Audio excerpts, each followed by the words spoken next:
দর্শক, কল্পনা করুন, একটি দেশের সবচেয়ে গুরুত্বপূর্ণ বিমানবন্দরটিতে একজন উপদেষ্টা বা মন্ত্রীর হ্যান্ড ব্যাগেজ স্ক্যান করা হচ্ছে। হঠাৎ স্ক্যানারে ধরা পড়ে একটি বিশাল ধাতব বস্তু। সেটি আর কিছু নয়, একটি গুলি ভর্তি ম্যাগাজিন। এরপর যা ঘটলো তা কেবল বিস্ময়করই নয়, দেশের নিরাপত্তা এবং গণমাধ্যমের স্বাধীনতা নিয়েও তুলছে মারাত্মক প্রশ্ন। বলছি, বাংলাদেশ অন্তর্বর্তী সরকার উপদেষ্টা আসিফ মাহমুদকে ঘিরে ঘটে যাওয়া এক চাঞ্চল্যকর ঘটনা, যা দেশ জুড়ে তোলপাড় ফেলে দিয়েছে এবং অনেক অনুলেখিত প্রশ্নের জন্ম দিয়েছে। উপদেষ্টা আসিফ মাহমুদ অবশ্য নিজের ফেসবুক পোস্টে দাবি করেছেন, নিরাপত্তার স্বার্থে তার বৈধ আগ্নেয়াস্ত্র আছে। ভুলবশত সেই অস্ত্রের একটি ম্যাগাজিন তিনি এয়ারপোর্টে নিয়ে গিয়েছিলেন। কিন্তু আইন বলছে, এই ধরনের কাজ শুধু দেশীয় নয়, আন্তর্জাতিক সিভিল এভিয়েশন আইনের সুস্পষ্ট লঙ্ঘন, যার শাস্তি কমপক্ষে 14 বছরের কারাদণ্ড। তাছাড়া উপদেষ্টা আসিফ মাহমুদের বয়স 27 বছর। বাংলাদেশ আর্মস অ্যাক্ট অনুযায়ী কোনো ব্যক্তি 30 বছরের নিচে হলে তিনি অস্ত্রের লাইসেন্স পান না। তাহলে উপদেষ্টা আসিফ মাহমুদ অস্ত্রের লাইসেন্স পেলেন কিভাবে? বিস্তারিত জানতে চলুন যাওয়া যাক বিশ্লেষণে। আসিফ মাহমুদ সজীব ভুঁইয়া বাংলাদেশের অন্তর্বর্তী সরকারের যুব ক্রীড়া মন্ত্রণালয় এবং স্থানীয় সরকার, পল্লী উন্নয়ন ও সমবায় মন্ত্রণালয়ের দায়িত্বপ্রাপ্ত উপদেষ্টা। এরই মধ্যে তিনি অনেকগুলো বিতর্কের জন্ম দিয়েছেন, যে কারণে তাকে অনেকে শিশু উপদেষ্টাও উপাধি দিয়েছেন। তবে তার এবারের বিতর্ক আগের বিতর্কগুলোকে ছাড়িয়ে গেছে। 29শে জুন সকালে মরক্কোর মারাকেশে ইসলামিক দেশগুলোর সংস্থা ওআইসি এর যুব আন্তর্জাতিক প্রোগ্রামে একটি বৈঠকে যোগ দিতে যাচ্ছিলেন। তিনি তার কূটনৈতিক পাসপোর্ট ব্যবহার করে তুর্কি এয়ারলাইন্সের ফ্লাইট নাম্বার TK713 ধরার জন্য 9 নম্বর বোর্ডিং ব্রিজে শনাক্তকরণ ও নিরাপত্তা বা INS চেক পয়েন্টে ছিলেন। প্রথম চেক পয়েন্টটি অবলীলায় পার হয়ে যান উপদেষ্টা আসিফ মাহমুদ ও তার সঙ্গীরা। কিন্তু দ্বিতীয় চেকপোস্টে স্ক্যান মেশিনে তার হ্যান্ডব্যাগে একটি বড় ধাতব বস্তু ধরা পড়ে। নিরাপত্তা কর্মীরা তাকে ব্যাগটি দেখানোর জন্য বলেন, আর তখনই বেরিয়ে আসে গুলি ভর্তি ম্যাগাজিন। গুলি ভর্তি ম্যাগাজিন হলে তাকে বলে অ্যামিনিশন ম্যাগাজিন। তবে বিমানবন্দর সূত্রগুলো বলছে, ম্যাগাজিন পাওয়া গেলেও অস্ত্র ছিল না। উপদেষ্টা আসিফ মাহমুদও তার ফেসবুক পোস্টে জানিয়েছেন, তিনি অস্ত্র বাসায় রেখে এসেছিলেন। এমন অনভিপ্রেত ঘটনায় চেকপোস্টের কর্মকর্তারা বিব্রতকর পরিস্থিতিতে পড়ে যান। বিমানবন্দরে তাৎক্ষণিকভাবে জ্যেষ্ঠ নিরাপত্তা কর্মকর্তাদের ডাকা হয়, কিন্তু এরপর যা ঘটলো তা ছিল অপ্রত্যাশিত। বাংলাদেশের নিরাপত্তা সংস্থাগুলো আসিফ মাহমুদের প্রতি অত্যন্ত নমনীয় আচরণ করে।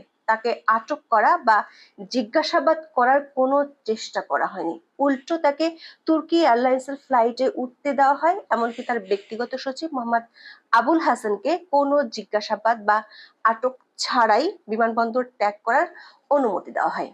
জানা গেছে, একজন সচিব বিমানবন্দরে এসে পরিস্থিতি সামাল দেন এবং ম্যাগাজিনটি নিজের হেফাজতে নেন। এরপর আসিফ মাহমুদকে গ্রিন চ্যানেলের মাধ্যমে বিমানে উঠতে সাহায্য করা হয়। ম্যাগাজিনটি তার প্রোটোকল অফিসারের কাছে পাঠিয়ে দেওয়া হয়। আসিফ মাহমুদ দাবি করেন, তিনি ভুলবশত ম্যাগাজিনটি ব্যাগে রেখে এসেছিলেন এবং এর জন্য দুঃখ প্রকাশ করেন। তিনি বলেন, তাড়াহুড়ার কারণে এটি একটি অনিচ্ছাকৃত ঘটনা। নিজের ফেসবুক পোস্টে তিনি দাবি করেছেন, নিরাপত্তার স্বার্থে আমার লাইসেন্স করা বৈধ অস্ত্র আছে। গণঅভ্যুত্থানের নেতৃত্বের উপরে যেভাবে হত্যা চেষ্টা চালানো হয়েছে, কয়েক দফা তাতে রাখাটাই স্বাভাবিক। যখন সরকারি প্রোটোকল বা সিকিউরিটি থাকে না, তখন নিজের এবং পরিবারের নিরাপত্তা নিশ্চিতের উদ্দেশ্যে লাইসেন্সড অস্ত্র রাখা। ভোরে প্যাকিং করার সময় অস্ত্রসহ একটা ম্যাগাজিন রেখে আসলেও ভুলবশত আরেকটি ম্যাগাজিন ব্যাগেই রয়ে যায়, যেটা স্ক্যানে আসার পর তিনি প্রোটোকল অফিসারের কাছে হস্তান্তর করেন। বিষয়টি সম্পূর্ণ আনইনটেনশনাল বলে দাবি করেন তিনি। কিন্তু এই ব্যাখ্যা কতটা বিশ্বাসযোগ্য? আসিফ মাহমুদ একজন সরকারি উপদেষ্টা, যিনি ছাত্র প্রতিনিধি হিসেবে দেশের ক্যাবিনেটে স্থান পেয়েছেন। তার জন্য সরকারি নিরাপত্তা প্রোটোকল থাকার কথা, অস্ত্র বহন করার কথা তাদের। তার ব্যাগে কেন ম্যাগাজিন থাকবে? আরো উদ্বেগজনক বিষয় হলো, আসিফ মাহমুদের হ্যান্ড ব্যাগেজ বিমানবন্দরে প্রবেশের সময় বা ভিআইপি এলাকায় ঢোকার আগে বাধ্যতামূলক চেকিং ও নিরাপত্তা প্রক্রিয়ার মধ্য দিয়ে যায়নি। এই ঘটনাটি নিরাপত্তা ব্যবস্থার কার্যকারিতা নিয়ে প্রশ্ন তুলেছে। এই ঘটনা কেবল একটি সাধারণ ভুল ছিল না, এটি একটি গুরুত্বপূর্ণ নিরাপত্তা লঙ্ঘন।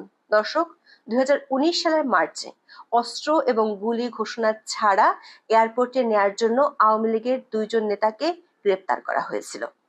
সাধারণত ঢাকা শাহজালাল আন্তর্জাতিক বিমানবন্দরে যাত্রীদের আগ্নেয়াস্ত্র বহন করার অনুমতি নেই, তবে আইন প্রয়োগকারী সংস্থা এবং অনুমোদিত কর্মীরা নিতে পারেন। সেক্ষেত্রে তাদের টার্মিনালে ঢোকার আগেই বিমানবন্দরের নিরাপত্তা বিভাগের কাছে তাদের আগ্নেয়াস্ত্র ঘোষণা করা বাধ্যতামূলক। বিমানবন্দরের নিষিদ্ধ সামগ্রিক তালিকায় আগ্নেয়াস্ত্র এবং গোলাবারুদ স্পষ্টভাবে উল্লেখ করা হয়েছে। এসএসআই এর এয়ারক্রাফট রুল অনুযায়ী বিমান বা সামরিক সরঞ্জামের কার্যকারিতার জন্য প্রয়োজনীয় বিস্ফোরক বাদে অন্য কোনো অস্ত্র, গোলাবারুদ, বিস্ফোরক, সামরিক সরঞ্জাম বা অত্যন্ত ধার্য পদার্থ বিমানে বহন নিষিদ্ধ। এই নিষেধাজ্ঞা এমনকি যুদ্ধের গোলাবারুদ বা যুদ্ধের সরঞ্জাম পরিবহনের ক্ষেত্রেও প্রযোজ্য। আন্তর্জাতিক বেসামরিক বিমান চলাচল সংস্থা বা আইসিএও এর নিয়ম অনুযায়ী এটা মানতে বাধ্য। বৈধ লাইসেন্সধারী যাত্রীরা ঢাকা শাহজালাল আন্তর্জাতিক বিমানবন্দর দিয়ে তাদের আগ্নেয়াস্ত্র পরিবহন করতে পারেন, তবে বিমানবন্দরে ঢোকার আগে প্রবেশদ্বারে এবং চেক ইন কাউন্টারে এয়ারলাইনকে আগ্নেয়াস্ত্র ও গোলাবারুদ ঘোষণা করা বাধ্যতামূলক। যেহেতু উপদেষ্টা আসিফ মাহমুদ আগে থেকে ঘোষণা করেননি, তাই তিনি একসাথে দেশীয় আন্তর্জাতিক আইন লঙ্ঘন করেছেন। আন্তর্জাতিক সিভিল এভিয়েশন বা আইসিএও, বাংলাদেশের বেসামরিক বিমান চলাচল কর্তৃপক্ষ বা বেবিচক এবং আন্তর্জাতিক বিমান পরিবহন সংস্থা বা আইএটি এর বিপজ্জনক পণ্য বিধিমালা অনুযায়ী কেবিন ব্যাগেজে ম্যাগাজিন বহন করা নিষিদ্ধ, তবে যথাযথ ঘোষণা দিয়ে এবং লক করা প্যাকেজ প্যাকিং নীতি মেনে চেক ইন লাগেজে গুলি ও ম্যাগাজিন নেওয়া যায়। এছাড়া বাংলাদেশের স্বরাষ্ট্র মন্ত্রণালয় থেকে ইস্যুকৃত আগ্নেয়াস্ত্র ব্যবহার নীতিমালা অনুযায়ী আবেদনকারীকে কমপক্ষে ৩০ বছর বয়সী হতে হয় আগ্নেয়াস্ত্র ব্যবহারের অনুমতি পেতে, কিন্তু উপদেষ্টা আসিফ মাহমুদ সজীব ভুঁইয়ার বয়স ২৭ বছর, অর্থাৎ বৈধ আগ্নেয়াস্ত্র বহন করার আইন অনুযায়ী তার ন্যূনতম বয়স হয়নি। প্রশ্ন উঠেছে, তার কি আগ্নেয়াস্ত্র লাইসেন্স আছে?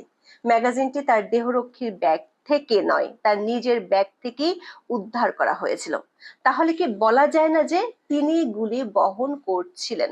বৈধ অস্ত্রের লাইসেন্স পেতে আবেদনকারীকে আর্থিকভাবে যথেষ্ট সক্ষম হতে হয়, টিন সার্টিফিকেট থাকতে হয় এবং সরকারকে মোটা অঙ্কের রাজস্ব দিতে হয়। আসিফ মাহমুদের বয়স ও আর্থিক সক্ষমতা অনুযায়ী তার ব্যাগে বৈধ অস্ত্র ও গুলি থাকার কথা নয়। এই ঘটনার সবচেয়ে উদ্বেগজনক দিকটি হলো সংবাদ প্রকাশের পর যা ঘটলো। প্রথমে ঢাকা পোস্ট নামের একটি গণমাধ্যম এই সংবাদ প্রচার করে, কিন্তু মাত্র ৫ মিনিটের মধ্যে এই নিউজটি ঢাকা পোস্টের ওয়েবসাইট সহ অন্যান্য জায়গা থেকে সরিয়ে দেওয়া হয়। সংবাদ ফাঁসকারী একজন রিপোর্টার তাদের একটি মেসেঞ্জার গ্রুপে দাবি করেছেন নিউজটি ৫ মিনিটও রাখা সম্ভব হয়নি। এটি প্রশ্ন তুলেছে, আসিফ মাহমুদ কি এতটাই ক্ষমতাবান যে মাত্র ৫ মিনিটই তিনি তার বিরুদ্ধে হওয়া সংবাদ সরিয়ে দিতে পারেন? ডক্টর ইউনূসের সরকার বরাবরই দাবি করে আসছে দেশে এখন স্বাধীন সাংবাদিকতার বাম্পার ফলন হচ্ছে, অথচ একজন উপদেষ্টার ঘটনা যেটি তিনি নিজেও স্বীকার করেছেন সেটি মাত্র ৫ মিনিটে সরিয়ে নিচ্ছে গণমাধ্যমগুলো। তাহলে বাংলাদেশ 2.0-তে গণমাধ্যমের স্বাধীনতা কোথায় গেল? উপদেষ্টা আসিফ মাহমুদ অবশ্য ফেসবুকে লিখেছেন, চাপ দিয়ে নিউজ